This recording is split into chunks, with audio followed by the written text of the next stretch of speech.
Francis Matomona. Oyo a betaki agresseur. Mais 500 papiers out en Afrique d'ici d'ailleurs, azo luka prouvé asile politique naie na ko agresser Bosembe comme quoi c'est responsable et journaliste na Kinshasa so azo dans un problème. Mais dossier na dia basi bazion. Mais asa sans papier na lobby ngo est-ce que na bombi ngo? Ah sans papier na lobby ngo. Yo,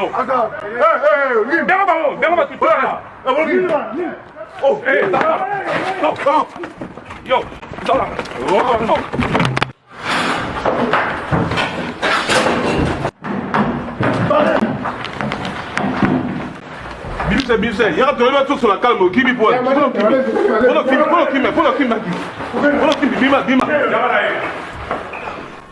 Bazan Sabino ke bato baboma ki bazan na kati ya mboko bazo tambola. Ici c'est ça limité. Est-ce que biso to bundaki poto mona ba Ruberwa ba to nyo soto baboma ki batu bazan ko tambola kimia na kati ya Congo batambo na bango. Est-ce que to bundaki pona impunité za na kati ya Congo to bundaki pona justice za na kati ya Congo. Donc to lobaki justice pour tous. Impunité ko za te. Mais lorsque za na ba miyibi bato ba yibi mbongo ya mboka. Bosali mascarade batu su ba perdre ba vie. Le du jour au lendemain, botiki batouana. Bokangi monga chuchu ne bokangi lobby mascarade de ça baotika monga chuchu. Mes frères, nous étions pas, nous n'avons pas combattu Joseph Kabila pour tout le monde à Maramoto et Zosalema. Donc ceux qui te télémi de Zoloba, tu as toujours côté à peuple. Tant on dit que différence on a pourquoi vous ça là bon. Mais faut tout n'avoir. C'est Peter Chani, aya ba yambie très bien. Azala qui n'a boké tu mon à part boké. Azama ko na bino wa combattant. Bon boké chef ba combattant. Tena bita za chef na. Azama ko na bino. Mais lelo Bosembaye pourquoi ko agresser Bosembe botiki Chani. Mais Bosembe pas ça il na combattant. Au moins il na Pacheli Mikob. Au moins il na Jimmy Kongo. Bah ça il va combattant. De la même manière que Peter Chani, azala qui na boké tu ça na ba combattant. Ma combattant awa torana bango jusqu'à présent nga vraiment précisément na comprendre raté combat na bango but na ngezarani en plus d'aider bazana nous na omoni to beta lisolo ndeko na biso betel biso lisolo biki Bosembe il était avec certains combattants. Peter Chani il était avec Boketu. Donc pour moi na moment na combat le komiko partout oh allié avant de la moutoana bah oh allié te bah bondisi donc c'est à dire que objectivité ya combat exacté maintenant pour moi je suis pas journaliste hein maintenant l'ingara tombe campé qu'on se comprend c'est que pour moi ma revendication oh le bande qu'on a vu ça bah combattant va ça là ils a rapport à bah propre intérêt na bango ou bien pour un intérêt vraiment en boca ces engadi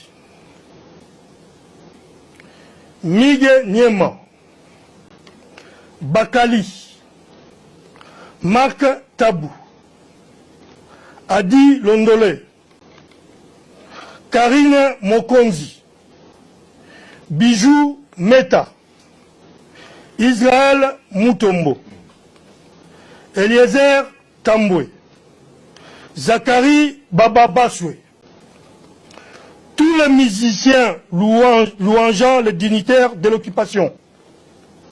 Jibé Piana, Weranson, Kofi Olomide, Manda Chante, Redi Amissi. Si vous avez est-ce qu'il y a un monopole de violence? Ah, oui, Bania. Si on habite, Moutou est un lycée. Moutou a ça, na moni bango so ne va vendre. C'est là journaliste moi. Na bango tu ne va vendre na Moutou na oyo. Et à boutou et à moye, salane, to beba, na to potana, to salanini, c'est ma indemona zoro. Merci beaucoup. Mais les restes, wana o bango va vendre ba otanga, ba combo ya banini, ba liste. Bango bana monopole la violence. Zoro bilele. Ba ebi, nabi zoro inzembo, c'est méga. Ok. Na ebi nde na osula na bango. Ok. Les restes o ba vandi na bango wana, o ba otanga ba liste. Ok. Baza na monopole la violence te. Kotanga combo, c'est bien beau ya otanga combo. Mais si vous avez un monopole de la violence, oui, mais violence, monsieur Batami, Kota si m'a pété. Merci, papa. Ah ouais? Vous coiffez sans attraper de microbes? C'est possible. L'art de bien soigner votre look, votre chevelure grâce aux spécialistes. Et ça se passe au salon de coiffure sans micro. Venez soigner votre look au niveau de la chevelure, au numéro 70 du boulevard Anatole France, à Saint-Denis, métroporte de Paris. Salon de coiffure sans micro. Vous êtes accueillis chaleureusement, sans microbes. Un salon de coiffure, un design moderne, des coiffeurs jeunes et compétents, vraiment des pros. Les pros de la chevelure et du look moderne, c'est au salon de coiffure sans microbes. Avec Patrick Massidi, le professionnel. T10, Tosa Olia, le salon de coiffure sans microbes, un salon chic avec des coiffeurs très branchés. Pour votre réservation, un seul numéro de téléphone. Les 06 05 71 90 61. Venez vivre sans microbes. Votre salon de coiffure sans microbes à Saint-Denis, porte de Paris et Zaputa Yabiso. Sans microbes. C'est chez nous. Salut, bienvenue sur Congo Mokili TV. Merci Nabino, merci Nababoué, Nabiso Nyoso. Partout Bozola Nabiso, merci na Patrick, merci na la caméra, merci na Nyoso Nabiso, merci na abonné Nyoso tout au hasard partout dans le monde entier, merci na Viena Invente Manavex, merci na Jimmy Chimanga Port de la Chapelle, Belgique, Bruxelles, tout ça, merci na Salam Service, ta présence na merci na Nyoso Water Nabiso, émission Leza concernant Christian Bosembe. Christian Bosembe, quand va agresser qui est et si baïba notre baïbi a toujours soit agresser qui est le to sur la disoloana. Et on te bengi moko na bino mobundeli pe abana mboka papi volcan batunyo so baebi apesa biso éclaircissement par rapport à agression na ya Christian Bosembe to ka gi pas na kati to ba soezaki bongo to za pe na MS artiste mboka na eso ne forme ça na biso na MS pour na ba analyse ze belé za tellement belé au monde par-ci par-là. Micro, toi, Papi Volca, bonjour. Oui, bonjour T10. Bonne santé. Santé Zangaï. La présente bien? Non, mon bundele mboka. Ok, merci. MS. Ouais, très bien. Ça va. Ok, na Gimbila. Ouais, na Gimbila pour Kande Alit. On te dit, c'est que ma belle Libanini. Donc, Bissopé, tu es pour défendre mboka Kande Zalakaka. Tu solo là, tu peux moi ma compréhension. Place muso bat ba comprendre bien te. OK. Tu me causes ça mon antenne. OK. Pour les gamba moko papier volcan question le bosso to linga to eba. Est-ce que c'est vrai Christian Bosembe azalaki agressé ba bio posa na kat. C'est vrai? Bon, tout le monde a besoin de sortir dans la billet Christian Bosembe azalaki agressé, mais ce n'est pas un secret polichinelle. Okay. Donc voilà, mais na moni pe tona soda na biso ala titeni. Alors que baluka batuna bunaga na bona, yazo zaila na kanda na plateau. Il fallait que na esta que no bunda.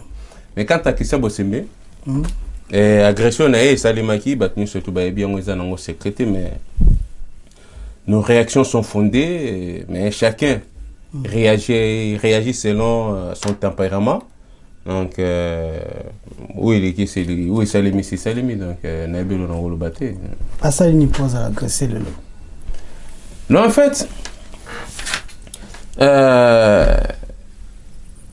par rapport à Makamodo Likanambo Kanabiso, la population s'est rébellée à partir d'un constat d'injustice, des mauvaises répétitions des ressources et répartition des ressources du pays. Okay. Et lorsque les régimes possèdent des manières, lorsqu'un régime se comporte de manière qualifiée des coteries, des copinages, copains, bamassa, banini, c'est tout à fait normal que la réaction bon les constate ça donc par rapport mauvaise répartition il y a richesse ya mboka peuple azo se retrouver te batu ba se révolter et là c'est une façon il y a retirer sonnette d'alarme ba responsable ya mboka ke tout va mal.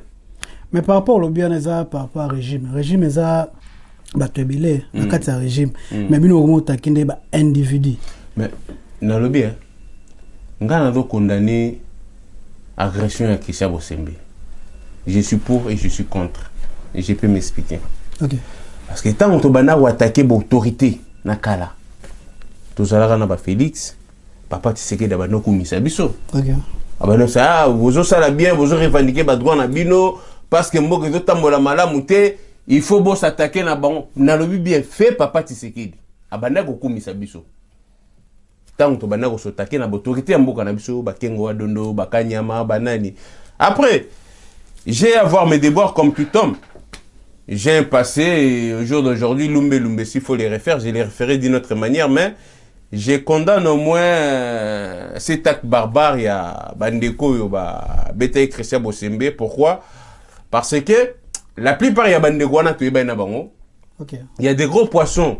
Oyo, to go luka, to interpeller, to laksa kanda na biso. Mais Gentini Ngobila ya kana mboko. Aza na parti politique, aya rappelé au sa conférence awa. Mais Gentini Ngobila bomi misala ba mame belé na kati ya Congo. Abomi zandoti le salamité logo monte misala ba te belé kufi. Mais pourquoi to go s'attaquer na Gentini Ngobila wana te? O ayaka awa. Pe ba yebi, na benga rappelé bango ki aza place boye, muto ayaka azati. Merci Papi Volcan. Vital Kamere, Zela, s'il te plaît. Vital Kamere, ayibi mongo ya ba Congolais ebele 500 millions. Na ye mutu moko. Azaka awa na Paris. Ayaka awa. Tokende koluka Vital Kamere, bakende koluka. Bosembe, c'est un petit poisson, Bosembe na robenge c'est fretin, oui, fretin zani ndakala. Donc toi luka ba gros poisson. Papi Volcan. Et ba gros poisson, il faut qu'on interpeller bango. Tokoma sijana parce que les appels à journalistes mususu bayaki na mboko botoucher bango tena na pas après tozonga MS koyoka lelo ndeko na biso Christian Bosembe azaki attaquer Congolais okola yo kolobani. Ben pona banda na koma na question ya Christian na ina répondre ndeko na ngata ngalobi ki amoni na teni ba luka bat na front ça ina kende pourquoi na se retrouver à Kandani na nango donc Kanda nangeza par rapport ya bango eza par rapport ya Mboka na Kanda oui, mais Kanda n'a beaucoup plus c'est ça par rapport à Bango qui s'est dit soi-disant combattant et donc voilà Kanda n'a beaucoup plus pour Nabino. Si quoi autant na lo bali kamboya Christian Bosembe. Merci pour na ndeko na ngai na contradiction entre vous-même. Papi Volcan. OK. Tango bino moko bozo comme na niveau ya contradiction au bosalaka. Donc il y a certains qui sont pour, il y a les autres qui sont contre, c'est-à-dire que binomoko boyebi objectivité te ya mamram o bino bolinga bossa puisque si vous étiez vraiment crédible et droit, c'est-à-dire que vous devez être bien organisé, bien structuré pour vous poser des actes. Mais quand vous n'arrivez pas à être structuré, à être organisé pour poser des actes, vous opposez des actes barbares à un individu comme Bosembe. Qu'est-ce qu'il a mérité pour avoir tout ça?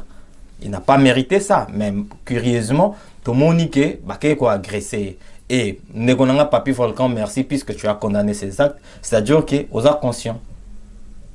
Aussi ici. Vas-y. Ouais, on a compris les colères, né? Ok.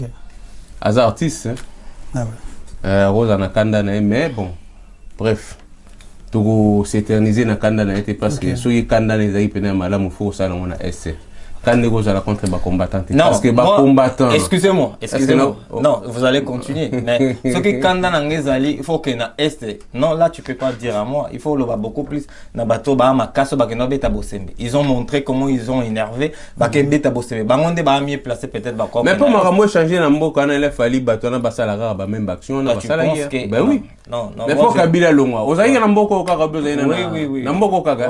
Ozali na mboko. Ah bah so ozali na mboko, je pense que. Mais c'est ça, problème. Vas-y. Oh, Loba a tiré bon, vas-y, Loba. Non, Loba. Ok. Pourquoi on a condamné Atsuana? Parce qu'à l'ancienne, Toloba qui a Tamboa, Aya na Mutu Yamboka, na Biso, on était tous contre Joseph Kabila, qui est un Rwandais. Mais maintenant, Même Félix soit comme une place on a. Tout ça peut d'accord na été. Pourquoi? C'est parce qu'à Bossani ba fondamentaux. OK. Ya combat na biso. Combat na biso to bana ko bunda po na impunité za na Congo te. Combat na biso to banda ko bunda po baenyo surtout ba yiba na mboka ba sambisama. Combat na biso to banda ko bunda baenyo surtout ba boma ba passer na justice. Mais lorsque nous voyons qu'il y a l'impunité na kati ya Congo, to ko accepter ba bilo rente parce que ne kona biso c'est frère. OK. A bosani ba fondamentaux ya combat na biso. Maintenant, tant on lo bananga que non, c'est bien le rôle contredit bande kono mais non. Bitumba to bunda ki to ba que non to dans l'état de droit na kati ya Congo. Lorsqu'on parle d'un état réel, donc nous sommes dans une démocratie. Et dans le monde des vraies démocraties, personne ne questionne la violence. On comprend? Okay. Personne ne questionne la violence. Maintenant, ce qui est fait. Bandegona basale on est à ras-le-bol. Il y a injustice, il y a partage, il y a richesse, il y a mboka. Ils allaient ras-le-bol. Na part na bino mo pour mon injustice. Pourquoi? Parce que Peter Tchani a keneti Belgique. Quand Abino va combattre Boyambi, tandis que Peter Tchani journaliste, na Belgique, va combattre Boyambi. Tout le monde qui est na Bokechu, tandis que Peter Tchani coûte aux autres travailler na Muto Bino. C'est na cité. Az autres travailler na bon, tout on habité, c'est non Bino ne bolba que non Moïse Katumbi, aza étranger. Az autres travailler na Moïse Katumbi. C'est quoi Muto az autres travailler na Moïse Katumbi, na Muto az autres travailler na Félix. Bino proposer na. Mais en fait, merci de la question. Et puis, nous le bilan que Moïse Katumbi a travaillé na Peter Tchani. Oui. Mais moi, j'ai vu Martin Fayulu avec Moïse Katumbi. Pourquoi on juge Gaga, combattant, na bateau union surtout bateau défendre mboka ba journaliste et banini. Mais Fayulu était avec Moïse Katumbi. Là, c'est pas un péché. Mais parce que bon, ça la différence. Différence, moi, je suis un combattant non aligné. Je suis un combattant non aligné. Na cochonnera bêtise. Et puis, nazalaka sima ya ba leader politique ya Congo te. Parce que ba politicien congolais baza ba beau parler, baza ba menteur, baza ba miyibi. Lorsqu'il s'agit au kabola gâteau na bango, ceux qui ba kabole ngo bien, ba royer ba peuple te. Mais ceux qui ba kabole ngo mabe, c'est là où bazonga na peuple. Tant on dit que différence wana pourquoi bozo sala bon. Mais faut tout na boketu. Parce que Peter Tchani aya ba yambi très bien. Azala ki na boketu, yo mole à part boketu. Azama moko na bino wa combattant. Bon boketu chef ba combattant. Tena bita za chef na. Azama moko na bino. Mais lelo Bosembaye pourquoi ko agresser Bosembe, Botiki Tchani. Mais Bosembe pas ça ina ba combattante. Au mona gete na Pacheli Mikobi. Au mona gete na Jimmy Kongo. Ba ça ba combattant. De la même manière que Peter Tchani, Azalagi na Boketu. Mais, faut pas comprendre un peu le mot. Ok. Christian Bosembe, ngai po ngai n'a pas condamné Actuana. Mais sauf que, de l'autre côté aussi, Bozo n'a pas n'ababili Christian Bosembe. Alors, ça n'est pas bien. Finga la diaspora, insolent, ou qualifié, le mot de mieux, surtout à l'oba. Je pose un combattant, pourquoi on réagit de la façon dont on va s'aliter? Mais quand on a bichoté, nous surtout au toujours ça là, dès le début on a dit que non, nos réactions sont fondées. Mais chacun réagit selon son tempérament. Ok. Bandeko on va agir selon le tempérament na bango. Ngai peut réagir selon le tempérament nanga, na tu le bagay lumbe monsieur faut les faire. Je les référais, mais d'une autre manière, on a le bon plateau. Ok. Et moi j'aurais souhaité au lieu de gros poisson, qu'on interpeller gros poisson, qui est Christian Bosembe, il est Christian Bosembe. Et là on décision dans Joana Katamboga. Merci Papi Volka. MS habité comme Peter Tchani, Ayaki na Europe. Bataké était le Christian Bosembe bataké. Différence on a pour cause salama. Peut-être na habité pour moi le kimo belé. Christian Bosembe erani Peter Tchani agi na mbongo et utaki na nkamba Moïse ndaya kaboli bango bato batinda kena batinda ngo ba pesa ba mbongo ayo fungula tena pour ba kina Christian Bosembe ndelo kena yo selon go ban. Donc selon moi si je continue à parler na lobagaka na soulever beaucoup plus point de konanga okay. Loba Papi Volcan tant lobby que leurs réactions sont fondées. D'accord? Donc mais chacun agit selon son tempérament. C'est-à-dire que la réaction à bango ya robeta bosembe c'est fondé. D'accord? Mais comment bato baza organiser ou bien bato bazo revendiquer quelque chose pour la mboka? Puisque quand vous êtes en train de revendiquer certaines histoires, il faut vous aller la proposition. Bon revendiquer nini. Après revendication la bino, vous proposez maintenant qu'est-ce qu'on peut faire dans mboka. Parce que moi on va répondre beaucoup plus na la question puisque dans l'occasion on a kutana de konanga na plateau. D'accord, mais ma un sous débat na orientation sous. Tant où nous tous on est congolais. Nganaye na biso to alia. Parce que les Arabes sont montés ma commune réellement oui. Bande on a biso na Congo va souffrir, bana na biso ba maman tala mwana msoza na 10 ans, mazotam bisabilo goteka. Ça fait mal au cœur puisque départ déjà Mboka et Zamabe. Voilà. Mais pour Mboka on a ebonga. Pour Mboka on a échangé, il y a des manières, il y a des façons qu'on peut agir nous tous pour tout méga changer Mboka. Mais ce que c'est qui me fait mal au cœur jusqu'à présent puisque tous en a combattants. Les combattants awa toarana bango jusqu'à présent on a vraiment précisément na comprendre raté combat na bango but na ngezarani en plus d'aider bazana nous na omoni tocho beta lisolo ndeko na biso beta biso lisolo biki Bosembe il était avec certains combattants. Peter Tchani il était avec Boketu. Donc pour moi na moment na combat le komiko komiko partout oh allié avant de la moutoana bah oh allié te bah bondisi. Donc c'est à dire que objectivité à combat exacté. Maintenant pour moi je suis pas journaliste hein, maintenant l'ingaga tombe campé qu'on se comprend. C'est que pour moi ma revendication oh le bande qu'on a vu ça bah combattant va ça là ils a rapport à ba propre intérêt na bango ou bien pour un intérêt vraiment en boca. Effectivement, la revendication de combattants va ça là, ils ont rapport à l'intérêt en Mboka. Et dans une organisation, dans les phénomènes combattants, il y a ce qu'on appelle les nébuleuses. Ok. Tous en a battu à Maïli, tous en a battu voyou, tous en a battu tête brûlée, tous en a battu avocat, tous en a mis surtout na kati. Maintenant, les gens qui ont été en train de combat na bino te ba revendication na bino. Ba revendication na biso dès le début tant que ba Kabila dégage, ba tenu surtout ba yeba kiango. Mais il est déjà parti Kabila. Ouais. Ndeko a comme le pouvoir. Oui. Ay boss abungi lenzela fondement ya combat na biso. Bon, l'autre pardon, non, on continue. L'autre tout à l'heure vous allez revendiquer vos mains chiens. La tête en Mboka que Kabila. D'accord? Mais quand Kabila il est parti, certainement il est déjà parti. Mes frères, ouais. Nous nous sommes toujours arrangés du côté du peuple. Ouais. Nous constatons avec amertume et malaise nakati ya Mboka na biso. Nakati ya population na biso. Parce que to bundaki pour la socialiser na Congo. Ouais. Mais toi tu penses que ça doit venir avec mais attends. Bayaka na pouvoir te pour justifier chèque ya mutu par rapport à ma prédécesseur na. OK. Félix Tshisekedi avant comme président fallait ça quand même na cahier des charges.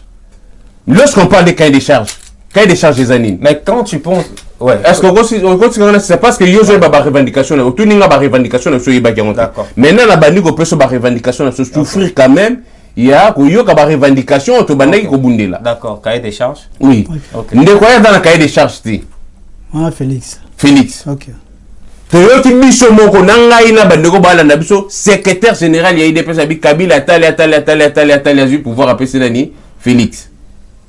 Donc il y a eu des arrangements politiques. Mais biso to bunne pour na arrangement politique te. To bunne ki pour place au mai. To bunne ki pour place au courant. To bunne ki pour social les ala na Congo. To bunne ki pour place na misala que congolais nyoso to zo sala musala za na juste rémunération ya musala waza ko sala. Mais lorsqu'on constate que et dans un mutu moko pouvoir comme na maboko ba coopérant. Et richesse ya moko da partager tes peuples za se retrouver te. Ba massacre to banako le bena est ti lelo baza ko massacrer bandeko na biso. ba criminel de guerre nyo surtout to bana ko reprocher au rapport mamping etanga bazota même Macron sali bino reproche na Kinshasa c'est un insulte. Moi je ne pense pas que Patrice Emery Lumumba na kati ya nini ya comment les aïe ne parle ni maison ni ndako au Patrice Emery Lumumba ni na maison de la nation. OK. Patrice Emery Lumumba moli moneda na kati wana. Macron baba bêtise wana nga zo ba Lumumba nga recadrer. Parce que les rois Léopold II, roi Baudouin, nga ça va bêtise, va recadrer. Maintenant, bazal sabino ke bato baboma ki bazana kati ya mboko bazo tambola. Ici c'est ça limité. Est-ce que biso to bundaki poto mona ba Ruberwa ba to nyo surtout baboma ki batu bazako tambola kimia na kati ya Congo batambola bango. Est-ce que to bundaki pona impunité za na kati ya Congo to bundaki pona justice za na kati ya Congo. Donc to lobaki justice pour tous. Impunité kozalate. Mais lorsque ça na ba miyibi bato ba yibi mbongo ya mboka. Bosali mascarade bato nsu ba perdre ba vie. L'eau du jour au lendemain botiki batwana. Bokangi monga chuchu ne bokangi lobby mascarade de ça batika monga chuchu. Mes frères, nous n'avons pas combattu Joseph Kabila pour tout le monde à Maramoto et Zosalema.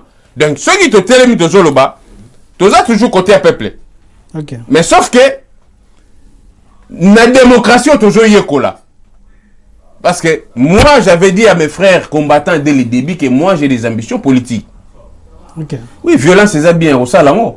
Mais nous avons un monopole de violence à zaté. À un moment, il faut te vendre même autour d'une même table, tout sur la bango. Voilà pourquoi j'ai proposé. Mais proposer tout ça dans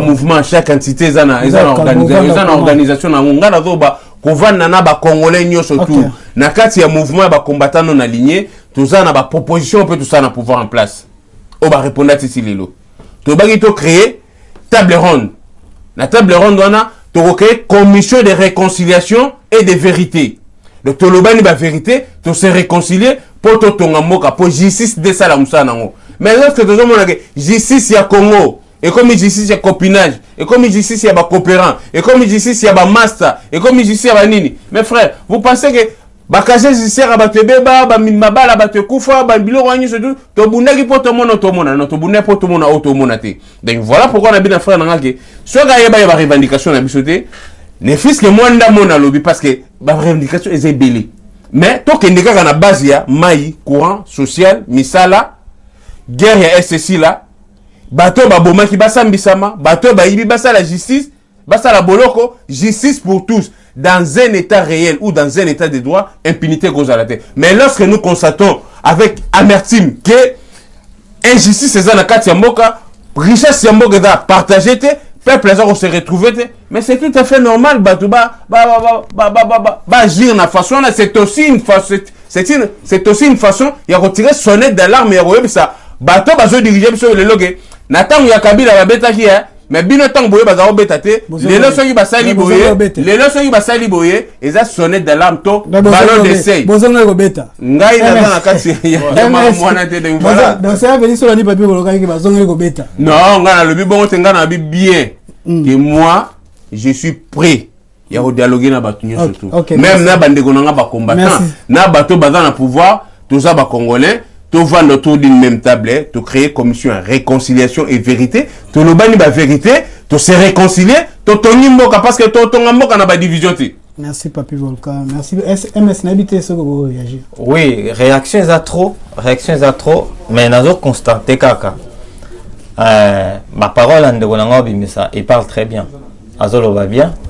Donc normalement tant Kabila Zaki en place, Kabila biso tout au bundaki puisqu'on le jugeait pas être congolais pour tout ça de biso aza congolais en pouvoir bon tant où tout tiers tout monde que non moto à côté en place mais non c'est un congolais mais non il faut que ça en ligne premièrement avant la kende na makambo to zonga mboka puisque l'organisation ou bien comment on dit ça en français encore la bossani au moni mutu soko lingo sa lelo ko moka malamu bino nanu ba combattant bozo linga bo pesa leçon et pas bato na mboka bolingi bo te ya bakondi o baza en place qui travaille mal qui gère mal le pays bino bozo prétendre que bango bazo gérer mal le pays mais bino moko boza désorganisé grave. On n'est pas désorganisé. Par rapport à la dire, il y a Papi Volcan, Peter Tchani, qui est pas Bokechu, la Belgique. On comprend. Et comme il y a vous semblez au bêta. Mais attends ici, parmi Bango, la journaliste Mibale Bayana, qui Peter Tchani, il y a qui va envoyer. Batina qui est. Et tout le monde peut Volcan question là. Batina qui apparemment dit, non, on a la mouka. Batina qui peut non, bon, les Européens de quoi pour bêta. Que ça vous semble. Donc, il y a un lingo là déjà que premièrement dans le lingo là et lingo là des organisations dans le combat. OK. Des organisations dans le combat. Crédibilité au exact dans le combat.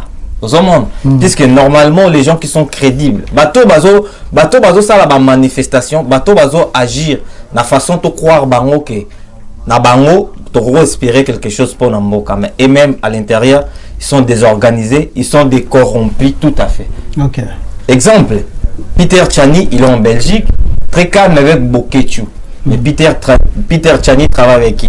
À travers Moïse Katumbi. À travers Moïse Katumbi travaille avec qui? Travaille avec comment il s'appelle? Avec Fayoulou. Avec Fayoulou et tout. Donc directement au monde que na combat. Bato bazo ça combat. Donc bazo yeba objectivité na bango te. Donc normalement combat comment na pour Shida. Et comment Moutaye pour Peter Tchani comme il était venu avec l'argent. Akeya liene ba pesi Bokechu à protéger. Donc même moi si comme Christian Bossembe était ici, celui qui est pas piagi batumsu mbongo. Nous moment nake balinga ba simbete. D'accord? Okay. Mais combat donc crédibilité à combat exact en fait. Combat besoin nuire ka bato pas maintenant cet exemple neta bande on a besoin musicien. Pourquoi les musiciens ne jouent pas ici? Avant c'était que ba muto nyoso discours à combattant on va c'était quoi? Muto nyoso ayembeli Kabila, il peut pas prester ici. Okay. D'accord? C'est quoi Kabila ça longwa? Bah au moment beta te ba yembeli Tshisekedi. Pourquoi ils jouent pas toujours? Aux hommes. Donc combat, donc je ne sais pas comment leur combat, ils ont combien de branches, comment ils s'organisent pour Mutuna Mutaza na positionner différemment. C'est que bino bongo, comment bongo ça t'a mémo moko boy pour Namboka? Comment on pourrait avoir une idée d'ensemble pour Namboka puisque nous tous, dès que nous avons un souci na biso za la raquette, Congo changer. Oui, moi je suis pas pour aussi. Na ba makambo zo le kana Congo, il y a des gens qui souffrent. Moi je suis pas pour. Mais le problème là il faut pas tout cibler ba faible. Ou bien il faut pas tout ça la revendication comme les politiciens de Bazana aujourd'hui ils travaillent pour eux pour leur famille. Apparemment aussi les combattants font de la même chose. Bah comment travailler pour na bango. Donc il fait les combats pour na yé anginda asa bamra pour na famille. Donc c'est pareil donc il y a rien que au baro ko chabatumsu bambriema. Papi Volcan. Mais en fait les combats des combattants ou nous les combattants nous exprimons la souffrance du peuple. Il m'a autre le bas. Moïse Katumbi Tafarana Fayoulou, Moïse Katumbi Tafarana Félix, Moïse Katumbi, c'est des arrangements politiques. Après Peter Tchani, il travaille avec Bokechu. Olobi a nassi ici. Bah vas-y. Voilà encore l'erreur au Bandegona Seberi Basalaga. Bandegona va penser à Bokechu as chef de combat. Mais c'est un combattant lui. Mais c'est un combattant, mais il est un chef de combat. D'accord. C'est un combattant comme toi, c'est un combattant comme tant d'autres. Mais combattant wana azotambola sous na moyibi auti na Congo na mbongo pouvoir bazan ensemble. Nabino Bokechu asa chef ya combattre. Mais c'est un combattant. Mais c'est un combattant, est-ce que na lobby gaza combattant te? Il n'est pas le chef des combattants. Mais autre chose on a Peter Tchani o aza muta. Mais papa siko yaza la gina Peter Tchani. Ouais. Pour na Bokechu kozana Peter Tchani. C'est là n'engage que lui peut-être ba discours Peter Tchani a retenir sur le terrain. Bokechu s'est retrouvé dans le discours, il y a Peter Tchani. Il y a la mouka. La mouka. Adam ta la mouka. Peter Tchani ta la mouka. Adam ta la mouka, ta la mouka. Peter Tchani. Je sais pas. Muta la mouka. Mais ngai. Nazanan. Et non aligné. OK. De ce qui veut dire Nazana la mouka te, Nazana boete, Nazana boete.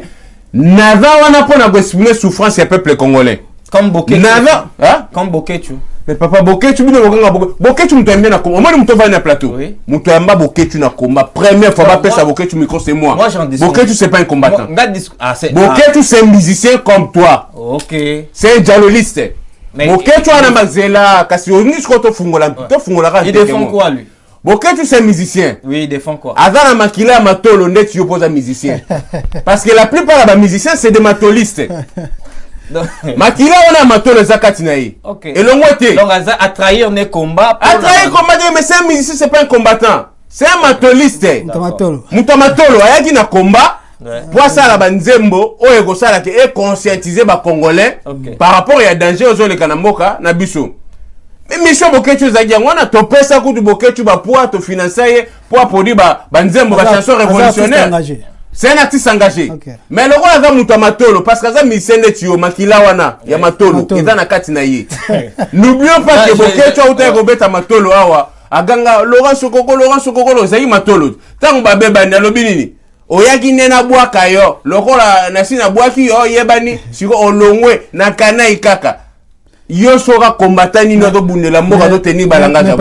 C'est là s'il te plaît on va dans idée fil d'idée. Les mêmes que bazomo na Peter Chani azo représenter l'union surtout ba. Boketu ne représente pas frère. Non mais un combattant. Mais na lobby no Boketu c'est musicien. Mais c'est un combattant comme yo peut être combattant. C'est un musicien artiste me soit engagé c'est les inou.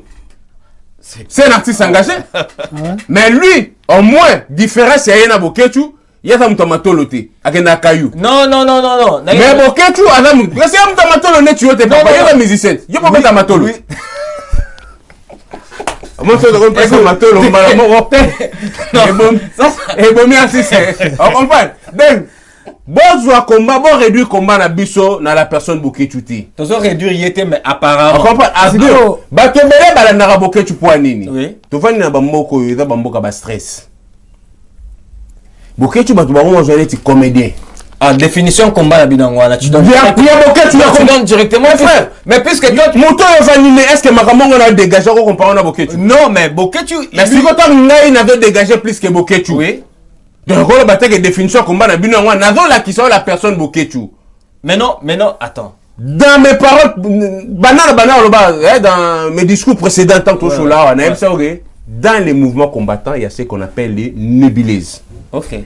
Donc tout ça na Boketu il faut partir à nébuleuse voilà.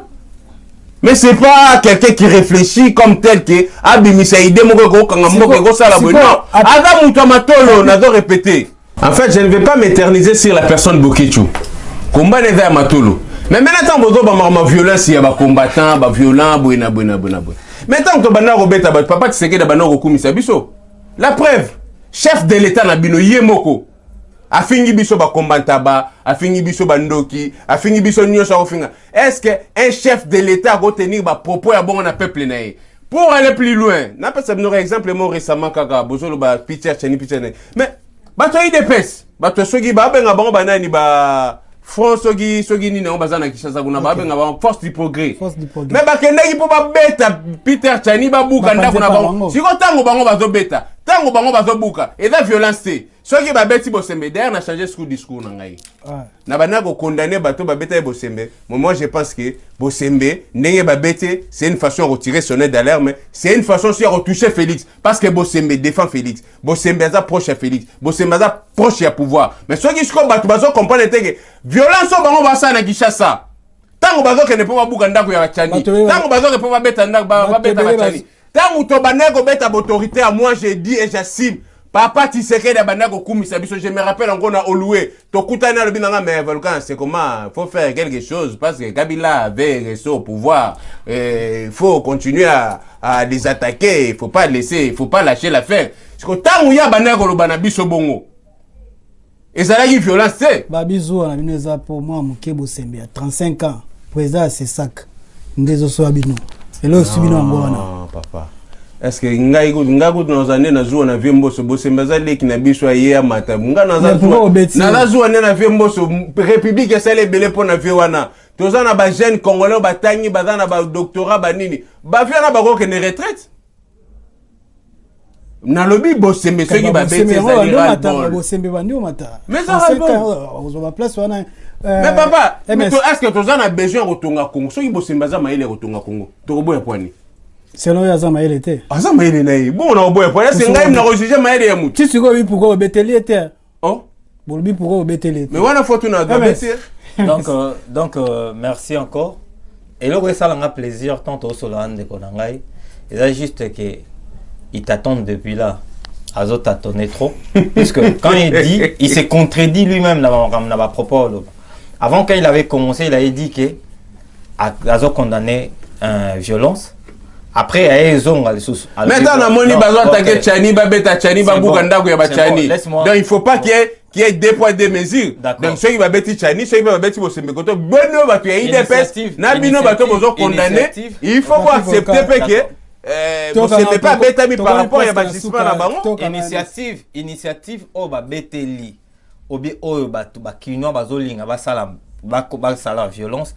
Les autres nabino puisque et ici bah comme on a comme inutile bino a bobeti bato bobeti bosembe pourquoi tu ne sais même pas pourquoi bobeti bosembe puisque aux agina groupe on a après tu as été condamné après le bique non c'est bon puisque papa Tshisekedi a abandonné papa Tshisekedi quand il a appuyé puisque tout le monde bisognos on en avait marre tout le monde a soi-disant rwandais na pouvoir d'accord. Tout le monde n'était pas d'accord. Bino na combat, Moutounios na combat, il disait, même, il préfère même un chien, la tête à pouvoir, que comme on a Kabila. Quand Kabila l'ongue na pouvoir, discours ça change pas, c'est le même discours. Obo Pierre Abisso, Mboka Kene bien, Mboka Tambolate, c'est le même discours. Ou on a pas Rolongwa, Moussous a encore na pouvoir, discours est quand même. Conclusion est que, combien za cop na bino, beaucoup mon ça là, pour battre comment on lia, comment on lia partenaire. On a compris les musiciens. Non. Ce sont les preuves que moi je donne. Comment ça des preuves? Mais je te donne. Où tu as boké tu chef et combattant. Dans le but qu'il y a la preuve. La sûr que Moutamato le net musicien. Mais c'est un combattant. Moutamato le net musicien. Mais à ça combattant quand même. Tant à ça combattant, c'est-à-dire que les gens considèrent aujourd'hui Boké tu comme étant que combattant. Mais frère, maintenant on a mon ébilès ou un état le belé l'auté. Non, ils ont le belé mais il y en a le bit.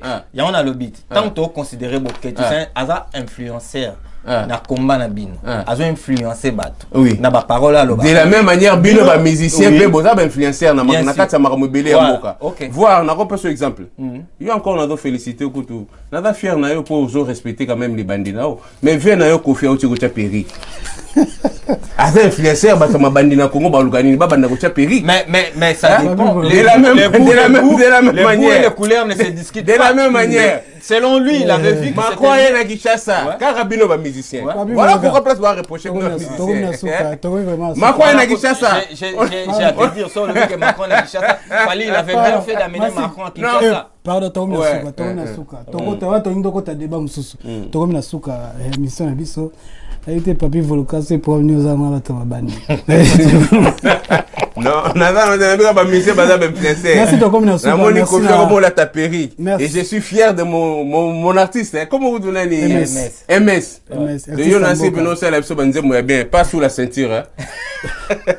Et ça la bien pour éduquer à masse. Merci biso, merci na to balanda biso, bokomela biso. Soza na posa to zong c'est sous debo TVza ngonga. Togomi na suka, merci na nyos balanda biso, papi Volcan lo basuka. Ouais, il est temps que le régime fasse quelque chose au profit du peuple. OK. Et au profit du peuple congolais, le gouvernement fait ça là. Et là, il y a malin pour le peuple. Social, il faut ça il faut ça courir ça pito ça là, biloko nous surtout bundé la geza. Mais tant toujours ba millions, ba milliards de zobunga. Alors que ba dispensaire, ba polyclinique, ba pito na, et vous coûtez même pas 20 millions. Et vous coûtez même pas ba 10 000. Et vous coûtez même pas combien. Donc ba biloko nous surtout ça là que ras-le-bol les ça là. Mais quand agression à Ndekonabi sur Bosembe, dans le bagarre qui chacun a sa façon de réagir selon son tempérament. Donc, na ligne côté na polémique, te que yo ya boye. Na bosa question mona tout non. Na oki bosa les liste ba do beta. Nicolas Zoya. Beaucoup de sina ba journaliste msu bazara na bango. Bande kuna biso ba na kati ya liste yana.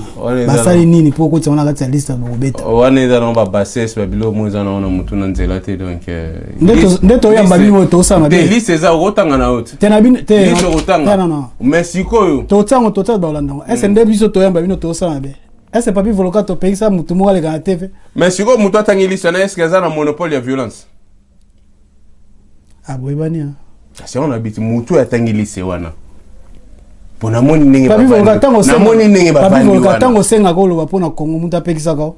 Mutu apekisa za na moni bango no sonne ba vandi wana. Est-ce la journaliste mo apekisa na bango tunde ba vandi wana na mutu nanga oyo ya butu ya moye sala ne to beba na to pota na to sala nini stema inze mona zoro. Merci beaucoup. Mais les restes wana o bango bavandi ba otanga ba kombo ya banini ba liste. Bango bana monopole la violence. Zoro Bilele. Bayebi nabi Zoro Inzembo c'est mes gars. OK. Nayebi nde na osula na bango. OK. Les restes o bavandi na bango wana o bazotanga ba liste. OK. Baza na monopole ya violence. Kotanga kombo c'est bien beau ya otanga kombo. Mais si ko tango yozo kanza yozo na monopole la violence. Oui, peu violence, monsieur Batami Kota Simapete. Merci, papi. Le ngana do condamné Babilo Kwana. Yagoya Kotanga ba comme un tel boy. Oui. L'autorité, ceux qui jouent bango, lumbe, moite, mais Toroya au public, na betando ikete. Tout ça là quand même maïele. Tant que yolo bige, Torobeta Bochab, Torobeta Boyoka si Bochab bango ya au bétail. Bon joué. Merci, papi Volka. MS. Ouais. Merci vraiment pour la parole. En tout cas, merci sur la papier Volcan. C'est un homme qui ne mérite pas être dans la position Azanango. En tout cas, je le félicite beaucoup puisque Azan a propos très bien. Et puis, Azan condamné par agression et tout, c'est bien. Azan a ambition politique, je crois, on a besoin de soutenir. Pour moi, on a bassesse. Il y a combat, par exemple, dans le Baka à chaque fois. Bobim liste. Boé Chaneti, n'a pas exemple, mon bête. Migue Niema, Soazuye, Babetaï. Mais non, qu'est-ce que Migue il a à voir? Nakamboana. Oh Bakali. Qu'est-ce que Bakali il vient d'arriver? Qu'est-ce qu'il a à voir? Mais c'est là. C'est malheureux. Adi Londolé. Mes frères, pourquoi moment ni bateau le bawana, baye kokuta komba nzela ici et salimi. C'est là où on a un respect na Zoro Bilel na Inzembo. Vous comprenez? Parce que pourquoi on met à la combat? Mais fallait qu'il a dit le nolé César ngadi ba filmer biso ba pesa biso micro ba boire ba image c'est pour ba tu vas comprendre l'essence du combat na biso et je n'oublie pas Roger Bongos. A dit on kuza zoka. Je n'oublie pas Roger Bongos vous avez na banga misato. Mon vieux Roger Bongos je te salue là où vous êtes. A dit le nolé César ngadi. C'était les trois journalistes oyo ba bané ko landa biso ko filmer biso ko projeter ba image ya combat pour combat ça se passe qu'à l'époque ba non ba voyou ba collabo ba traître ba nini ba mettre ba passer jour ya basi ya ba musicien ba nini mais ces trois là nous ont donné au moins une visibilité na sens ya combat ba journaliste ces ali quatre pouvoir le longa na leki wat oh le ba collabo même na ebisa ba ngomba lebele soki bon les capé pas collabo pour ba collabo na ba yoka message ya combat. Mais c'est ça mais non, c'est ça. On comprend? Quand t'as mis gagné ma Zalano Kimia, Moutoro Betayo azate. Bakali Moutoro Betayo azate. Adi Londolé, César Ngadi, tous à la quand même na respect. Yaba Nekoana. O ba pesa ki combat na biso visibilité na ba image na bango. To banda ko futa bango le roté hein. Ba banda ko ya ko filmer so fele partout to banda ko ne bazaro za na biso. Mais ceux qui bino boye beaucoup déjà combien c'est salemi. Na bien encore na dans respect na Zoro Bilel na Inzembo. Na ko potana bango donc so na bango na yebi ndenge na ko arranger na bango ba bandeko nanga. Mais tous les restes bazaki tout autour ya Inzembo wana. C'est des aventuriers. Bana monopole la violence. Et puis na rolobake. Laisse-moi finir s'il vous plaît. Francis Matomona. Oyo a betaki agresseur. Mais 500 papiers outil en Afrique d'ici d'ailleurs, Azo Luka a prouvé asile politique naïe, n'a pas agressé Bosembe comme quoi c'est responsable et journaliste et n'a ça soit Azo dans un problème. Mais ça mais Aza sans papier, n'a le bien, est-ce qu'il y a un bon bien? Sans papier, dans le bien. Donc prochainement, peut-être, message là on peut ça pour un combattant.